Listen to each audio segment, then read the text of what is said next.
If you're a real estate investor and are wondering how to raise and leverage private money to make more profit on every deal, then you're in the right place. On Raising Private Money, we'll speak with new and seasoned investors to dissect their deals and extract the best tips and strategies to help you get the money, because the money comes first. Now here's your host, Jay Conner. All right. Hi, everybody. My name is Richard Lesperance. I go by the name of my man, Richard. Welcome to A Better Lifestyle. Today, I have the pleasure to have Jay Conner with me. Welcome, Jay, to the podcast. Well, good morning, Richard. Thank you so much for inviting me to come along and talk about my most favorite subject, that being private money. I'm so passionate about it because private money for real estate has had more of an impact on my business than any other strategy. Okay, so tell us a little bit about your story then. Sure. Well, my wife, Carol Joy, and I, we live here in eastern North Carolina in a really, really small town called Morehead City, North Carolina. Population only 8,000 people. We're here in a resort area. And our total target market that we invest in real estate, it's single-family houses, primarily what we do. We've been full-time since 2003, full-time investing in single-family houses. We've rehabbed and flipped a little over 500 houses. And the first 6 years, from 2003 until 2009, all I knew to do, Richard, was go to the local bank and get on my hands and knees and beg and pull up my skirt for the banker to look at all my personal assets and get a colonoscopy and get my credit score pulled and all that. And that's all I knew to do for the first 6 years to get funding for my real estate deals. And that worked okay the first 6 years. But Richard, then in January of 2009, I called up my banker, and we had done a lot of deals for 6 years. I had 2 houses under contract to purchase. And I found out like that on that phone call that my line of credit had been closed with no notice. And I said, and Steve was my banker. I said, Steve, what in the world do you mean you've closed my line of credit? I got a great credit score, done a ton of deals with you, never late on my payments. And Steve said, Jay, don't you know there's a global financial crisis going on right now? I said, no, but you just gave me a financial crisis. I don't have a way to fund my real estate deals. So, Richard, I hung up the phone and I sat right here and I thought for a moment and I asked myself a question. And this is a powerful question to share with your audience. The question I asked myself will help fix any problem anybody's got anytime. I don't care if it's financial, relationships, career, health, doesn't matter. And here's the question I asked myself. I said, Jay, who do you know that can help you with your problem? And by the way, Richard, these people going around saying, oh, every problem's an opportunity. I want to throw up. I didn't have an opportunity. I had a problem, right? So I asked myself that question. Who do I know that could help me with my problem? I immediately thought of Jeff Blankenship, who lived in Greensboro, North Carolina at the time. He was investing in real estate, good friend of mine and Carol Joy's. And I called up Jeff and I told him what had just happened. He said, well, Jay, welcome to the club. I said, what club is that? He said, the club of losing your line of credit at the bank. My bank cut me off last week. I said, well, Jeff, how are you going to fund your real estate deals? He said, well, have you ever heard of private money? I said, no. He said, have you ever heard of self-directed IRAs to where individuals can take existing retirement accounts and loan it out to real estate investors and get tax-deferred or tax-free returns? I said, no, I never heard of that.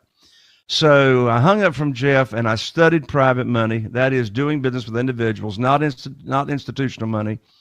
And in less than 90 days, Richard, I was able to attract, without chasing, begging, selling, or persuading, $2,150,000 in new funding for my real estate deals without ever asking anybody for money. And people ask me all the time, they say, Jay, how do you raise all that money without asking? Well, here's the answer. I put on my private money teacher hat, my teacher hat. And so I just start teaching people what private money is, how they can get high rates of return safely and securely. And so I've got 47 private lenders right now.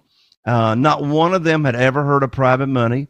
None of them had ever heard of self-directed IRAs and how they could use retirement accounts or retirement funds. And so since that time in January 2009, Richard, I've never missed out on a deal for not having the money. So how does that work basically? Well, as I said, you're doing business with individuals, right? And you're not borrowing institutional money. So what private lenders love, and I'm not talking hard money. A lot of hard money lenders call themselves private money. That's not private money. A hard money lender is typically a broker where they will raise money for their fund and then loan that money out to us real estate investors. So how does it work to do business with a private lender? Well, a private lender, again, is an individual that loans money to real estate investors, either from their liquid investment capital and or their retirement funds. And that way they are totally a passive investor in real estate, not like us, the entrepreneur that goes out and negotiates deals and finds deals. They just sit back and, earn the interest during the note as to why we're using the money. So a private lender is someone that's interested in investing in real estate. They want high rates of return safely and securely, but they just want to be passive. They don't want to negotiate the deals and et cetera. And so it's a win-win for everybody. And where do you find these people? That's a great question. There's three categories as to where you find these private lenders. First of all, it's what I call your own warm market or your own connections. Those are people that are in your cell phone, on your email list, in your social media. The second category is what I call your expanded market. You're going to run out of your own connections after a while. So how do you expand your own network of warm connections? So that's your expanded network. And then the third category are what we call existing private lenders. These are individuals that are already loaning money out to real estate investors. And the question is, where do you find those? Well, a great place to find them are at self-directed IRA networking events. So self-directed IRA companies are companies that are approved by the IRS. They're also called a third-party custodian, and they'll have networking events. What's interesting is that over 70% of self-directed IRA account holders want to loan money out to real estate investors. So that's a great place to network with existing private lenders. What would you say are some advantages and disadvantages Of using private money? Yeah. Well, the list is long. I'll give you some of the big ones. One big advantage of using private money is we, as the borrower, we are the underwriter. We make the rules. When you go to the local bank or you go to a hard money lender, they make the rules. They set the interest rate. They set the frequency of payments. They set the maximum loan to value. But in this world of private money, where we are the teacher and we're teaching people what private money is, guess what? We are already approved. There's no applications. Your credit score isn't pulled. The reason private lenders loan the money out is because it is a collateral-based loan, so we're not borrowing unsecured funds. So we set the interest rate. We set the rules, the frequency of payments. Another big reason is, as far as setting the rules, is we set the maximum loan to value. So, in other words, you're teaching, instead of asking for a mortgage, you're offering a mortgage. And so, for example, one big benefit of using private money is we always bring home a big check when we buy the property. Typically when you're buying a property, you got to take a down payment, right? Well, not only do we get 100% of purchase price, but we will borrow up to 75% of the after repaired value. So how in the world can you bring home a big check every time you buy? Well, obviously this doesn't work unless you're buying a property at a discount. And the biggest profits are when you are renovating or rehabbing. Our average profits right now are $82,000 per single family house. So back to your question, the benefits. Your credit score's got nothing to do with it. You bring home a big check. Here's another big reason to use private money. You can close quickly and much quicker than institutional money. I make my offers that I can close within 7 days of making my offer. Well, you can't close in 7 days using institutional money, but you can close 7 days using private money. So as a result, you'll get more of your offers accepted because you're able to close quickly. I'm closing on a house at 106 Pilot Place day after tomorrow, and the sellers just reached out to us last week, and they're still living in the house. Well, here's a big secret, Richard, as to how we get more of our offers accepted. We close quickly. We'll go ahead and give them half of their proceeds from the sale at closing. And then whatever we negotiate for them to stay for another 2 weeks or a month, they'll get the balance of their proceeds when they move out of the house. So private money just puts you in control. It gets you more of your offers accepted. And here's another big one. When you use private money, you're not limited to the amount of private lenders you can have or the amount of private money you can have. There is no limit. Like in contrast to borrowing money from the banks, there's always a limit. So the list is very long and the benefits are very long as to why in the world private money is so advantageous. The bottom line is it gets you more deals and you make more money and you make it quicker. So what would you say are some disadvantages then? What are some disadvantages? Well, one disadvantage might be if you don't stay in contact with your private lender and stay in communication with them. They may have told you they've got X number of dollars to loan to you, but if you haven't been communicating with them, you may call them up for them to fund a deal and they've used the money elsewhere and the money's gone. So therefore, it's very, very important to stay in communication with your private lenders. You see, we never pitch a deal. I've never pitched a deal since 2009. And the way that works is we always separate the conversations of teaching what private money is to a potential private lender and then having a deal for them to fund. See, desperation, Richard, desperation's got a smell to it. And the worst time to be looking to raise private money is when you need it for a deal, right? So we teach the program first. The private lender tells us how much money they've got to work with. Maybe they have retirement funds, so we need to introduce them to a self-directed IRA company for them to work with. And then they tell us how much they got to work with. And then I tell them, I'm going to put your money to work for you just as soon as possible. So then maybe a week or two goes by and I'll call them up, and here's the script for the good news phone call. I'll call them up and I'll say, I got great news. I can now put your money to work. I've got a house in Newport under contract with an after repaired value of $200,000. The funding required is $150,000. I know they got it. They told me they had $150,000. Closing is going to be next Friday, so you'll need to have your funds wired to my real estate attorney's trust account by next Thursday. I'm going to have my real estate attorney email you the wiring instructions. That's the end of the script. That's the end of the conversation. And the most stupid thing, Richard, that I could ask them is, do you want to do the deal? Of course they want to do the deal, particularly if they've already moved their retirement funds over to the self-directed IRA company that I recommended. They're not making any money until I put their money to work. So I am ethically bound to use their money on this next deal that I've got.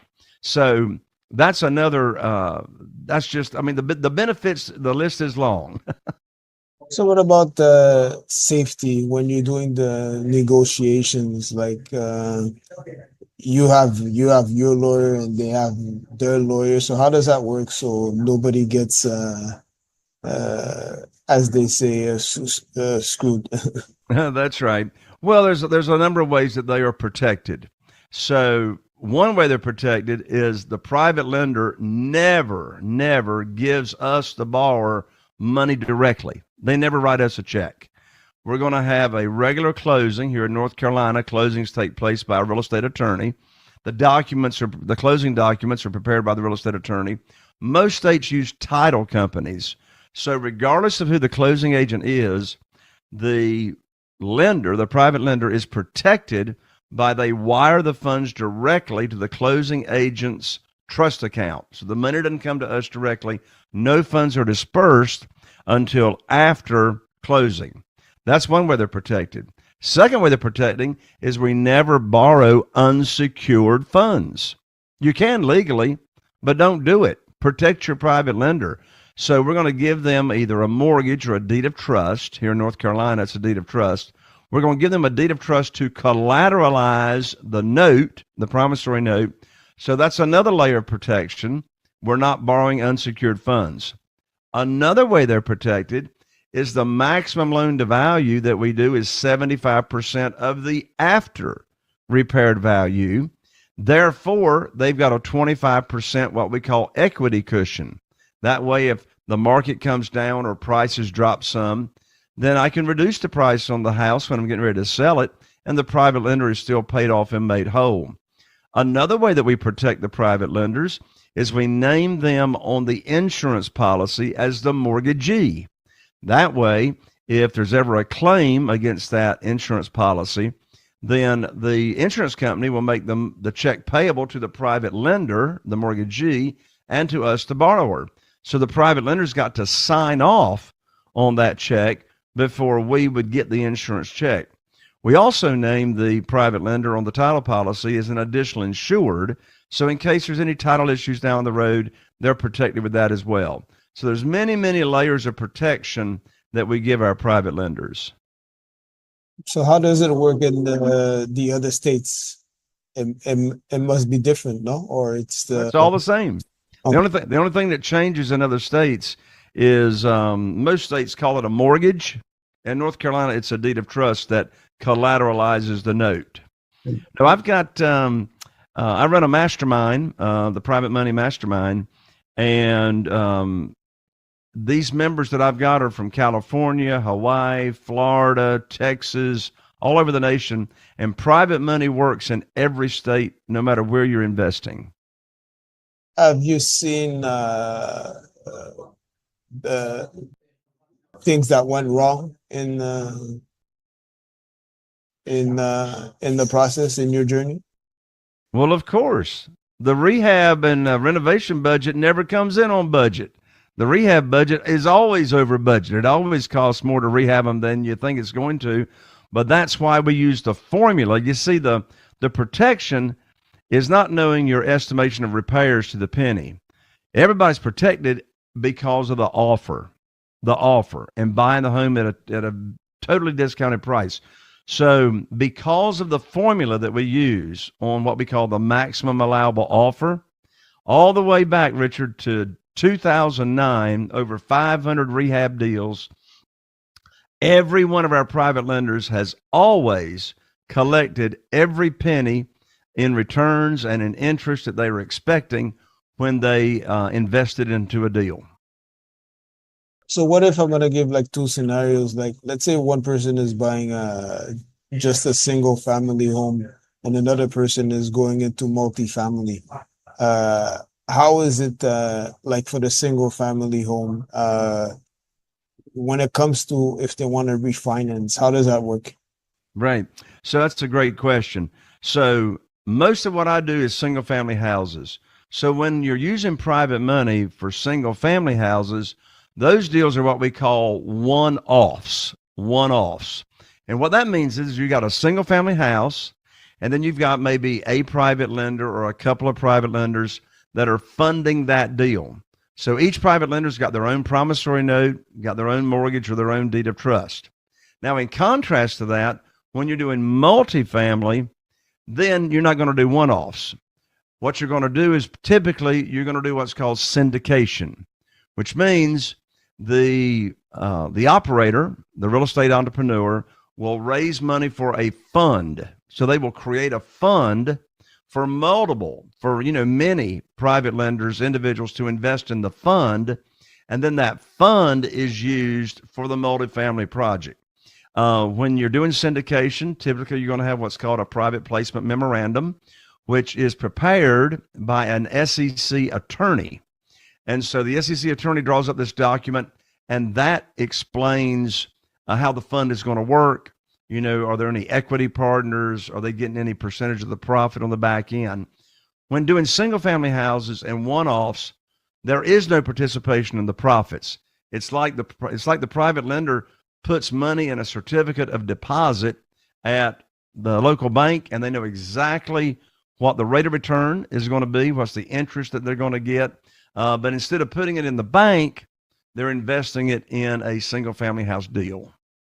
So you were saying at the beginning that the person who wants the loan, he's the one setting up the terms. So there's got to be some hard negotiation, because if the deal doesn't make sense to the other side, there's gonna be some negotiation. There is no negotiations. This is the program. They either like it or they don't.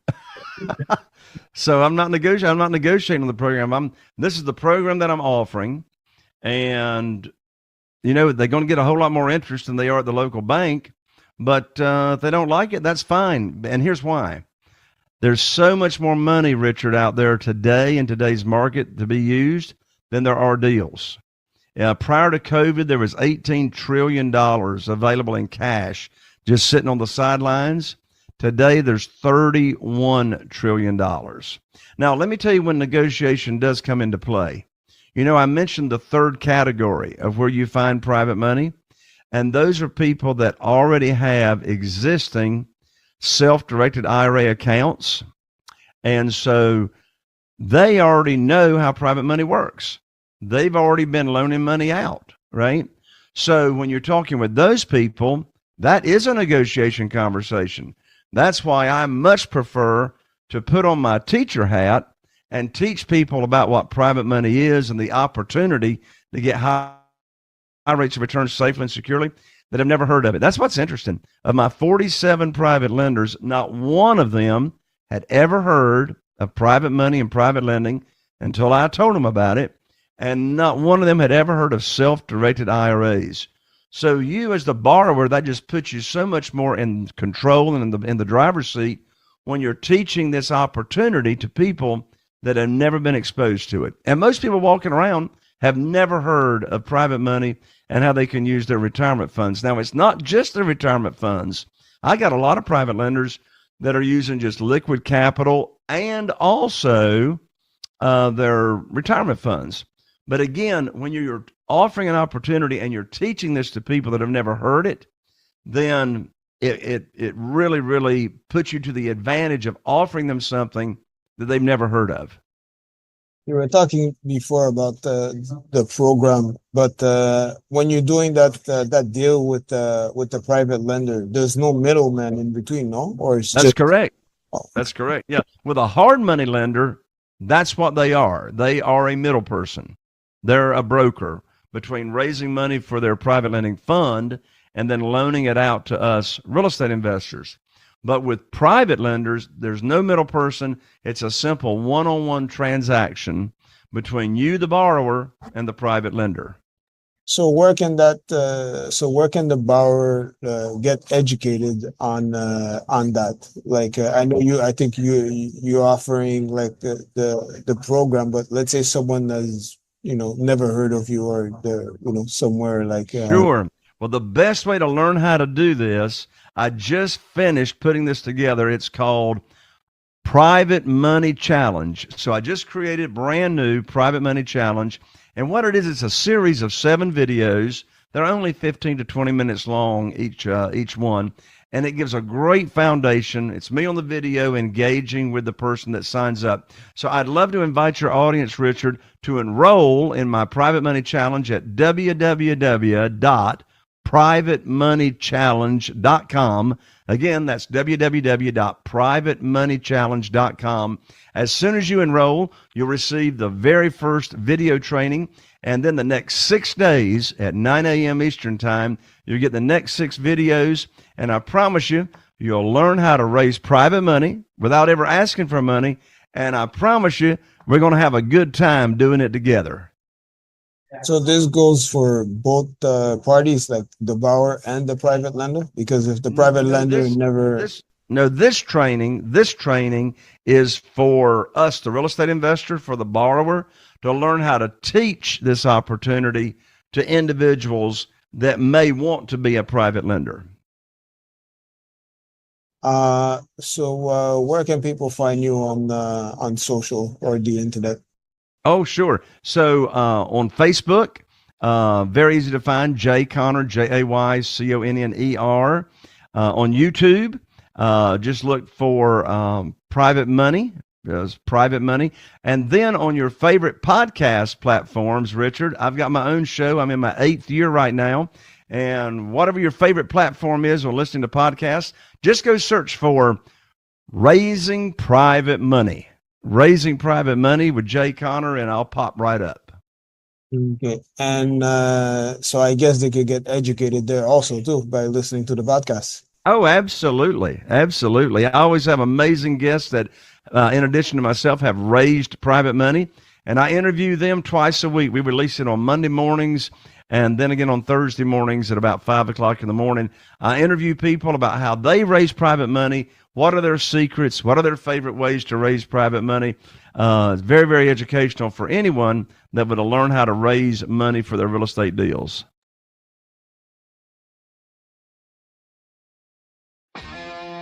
Are you feeling inspired by the knowledge you gained in this episode? Then head over to jconner.com/moneyguide. That's jconner.com/moneyguide and download your free guide that shares 7 reasons why private money will skyrocket your real estate investing business right now. Again, that's jconner.com/moneyguide to get your free guide. We'll see you next time on Raising Private Money with